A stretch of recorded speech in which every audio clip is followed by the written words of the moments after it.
ফুলপুরে union বিএনপির কর্মী সমাবেশ অনুষ্ঠিত। ফয়জুর রহমানের রিপোর্টে বিস্তারিত।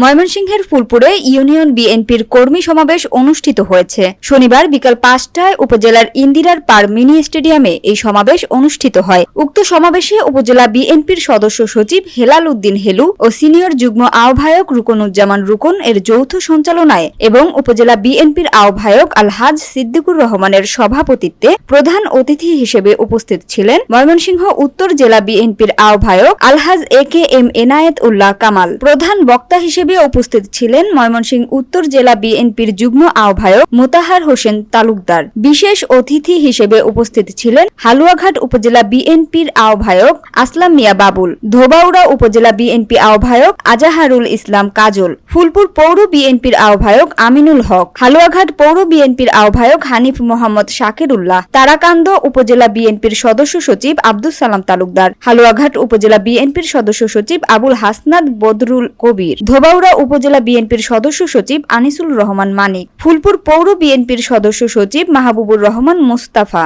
তারাকান্দা উপজেলা বিএনপির যুগ্ম আহ্বায়ক কাজী আব্দুল বাতেন, ফুলপুর পৌর বিএনপির যুগ্ম আহ্বায়ক মোজাম্মেল হক রুবেল, উপজেলা বিএনপির যুগ্ম আহ্বায়ক এমদাদ হোসেন খান, এ.কে.এম. সিরাজুল হক, আমজাদ সরকার, বদরুদ্দোজা আকন্দ নোমান, ফজলুল কবির খান, ডাক্তার শাহিনুল ইসলাম, মিজানুর রহমান সেলিম, আজাহার মোজাহিদ সরকার, ফিরোজ আহমেদ পলাশ, আলহাজ ওয়াজেদুল ইসলাম, এনামুল হক বাবুল, কুদরত আলী, আমিনুল ইসলাম তালুকদার, আদম আলী, নজরুল ইসলাম বাবুল, হাবিবুর রহমান, ইকবাল হুসাইন সহ উপজেলা বিএনপি, পৌর বিএনপি ও বিভিন্ন সহযোগী সংগঠনের বিভিন্ন পর্যায়ের নেতৃবৃন্দ উপস্থিত ছিলেন। উল্লেখ্য, বিকাল ৫ ঘটিকায় মূল অনুষ্ঠান হলেও দুপুর থেকেই বিভিন্ন ওয়ার্ড থেকে ও ইউনিয়ন থেকে বিএনপি ও সহযোগী সংগঠনের নেতৃবৃন্দ খণ্ড খণ্ড মিছিল নিয়ে অনুষ্ঠানের স্থলে এসে উপস্থিত হতে থাকে। সময়ের পূর্বেই অনুষ্ঠানের স্থল লোকে লোকারণ্য হয়ে যায়। অনুষ্ঠানের শুরুতে কুরআন তেলাওয়াত এবং জাতীয় ও দলীয় পতাকা উত্তোলনের মাধ্যমে অনুষ্ঠানের